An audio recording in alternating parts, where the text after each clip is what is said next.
ప్రతిష్టాత్మకంగా చేపట్టిన ఈ కార్యక్రమం చివరి రోజుగా జరుగుతుంది.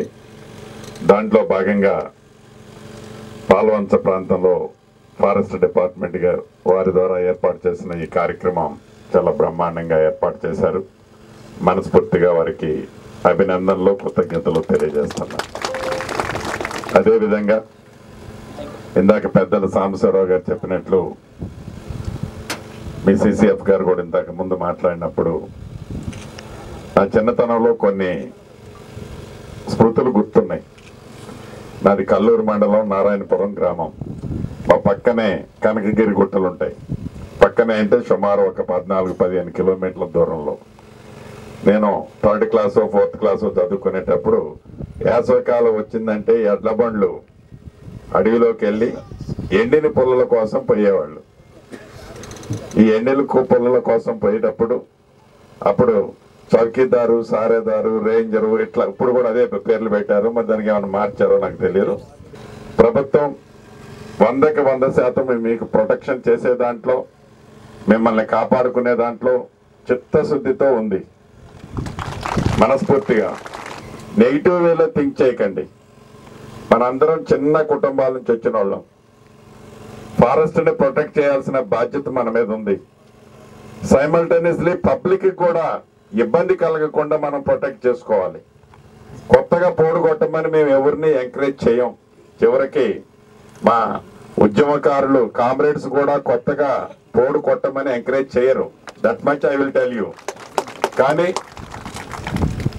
ఏదో గతంలో ఎప్పటి నుంచో తరతరాల నుంచి సాగులోకి వస్తున్న దాని మీద అక్కడ ఏదైనా తప్పులు జరిగితే జరిగి ఉండొచ్చు, జరగలేదని కూడా నేను అనను. జరిగినా దాన్ని సామరస్యంగా కూల్ వాతావరణంలో పరిష్కరించుకోవాలి. దానికి అధికారులు ఉన్నారు. ఒక పక్క మీ పై అధికారులు ఉన్నారు, ఇటు రెవెన్యూ సెక్టార్ ఉంది, పోలీస్ సెక్టార్ ఉంది, మీరున్నారు. ఈ మూడు కళ్ళు లాంటిది ఈ ప్రభుత్వానికి. ప్రజలను ఇబ్బంది పెట్టొద్దు అని ఫారెస్ట్ ని కొట్టేయొద్దు.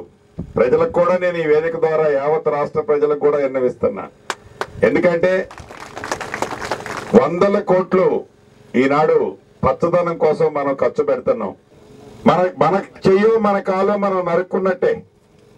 కొత్తగా చెట్టు నరికితే దాన్ని దృష్టిలో పెట్టుకొని కొత్త పోడు చేయకుండా ఉన్నదాన్ని పరిష్కరించే మార్గంలో డెఫినెట్ గా ఈ ప్రభుత్వం, గౌరవ ముఖ్యమంత్రి రేవంత్ రెడ్డి గారి నాయకత్వంలోని ఈ ప్రభుత్వం పేదోడు ప్రభుత్వం, గిరిజనుల ప్రభుత్వం, బలహీన వర్గాల ప్రభుత్వం మీ పక్షాన చూస్తుంది.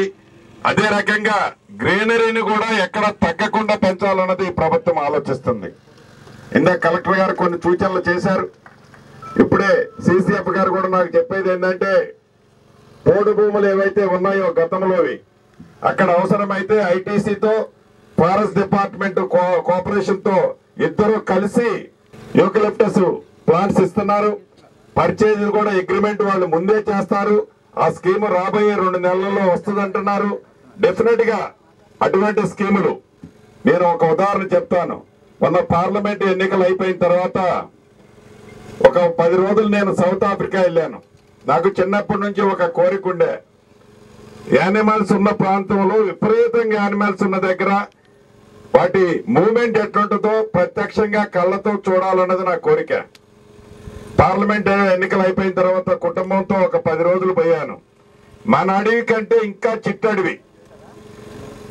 అంటే అక్కడ అడవిలో సుమారుగా 1000 ఎకరాలు ఫ్రీగా ఉన్నాయి. పులులు, చిరుత పులులు, ఇంకా యానిమల్స్ నాకు తెలిసి కొన్ని లక్షల్లో ఉన్నాయి. మనం వెహికల్ మీద వాడికి వెళ్తే వాటికి అలవాటు అయిపోయింది. ఏమీ మని చేయవు, జస్ట్ 1 మీటర్ గ్యాప్ లో ఉంటాయి. అది చూసిన తర్వాత నేను ముఖ్యమంత్రి గారు, నేను ఏదో ఒక ఇద్దరు సందర్భంలో కూర్చున్నప్పుడు అన్నాను, ఎందుకు మనం డెవలప్ చేయలేమంటే, నేను చూశాను సీనన్న, చాలా బాగుంటది. డెఫినెట్ గా ఆ రకంగా మనం ఎకో పార్కులు అన్నింటినీ పెద్ద ఎత్తున, ఇందాక సిసిఎఫ్ గారు, డిఎఫ్ఓ గారు, కలెక్టర్ గారు నడుచుకుంటూ వచ్చేటప్పుడు అనుకున్నాం, పెద్ద ఎత్తున ఎకో పార్కులను కూడా ఈ ప్రభుత్వం డెవలప్ చేయడానికి సిద్ధంగా ఉంది.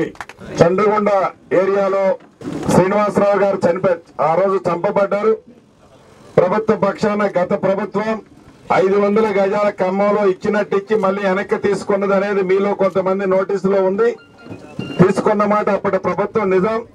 యాజ్ ఏ రెవెన్యూ మంత్రిగా ఈ రాబోయే 4-5 రోజుల్లోనే వారికి 500 గజ స్థలం ఏదైతే ఉందో పట్టాన్ని కూడా వారి కుటుంబానికి ఇవ్వబోతుందని ఈ వేదిక మీద నుంచి వేదిక మీద ఉన్న పెద్దలందరి తరపున మీకు నేను తెలియజేస్తున్నా.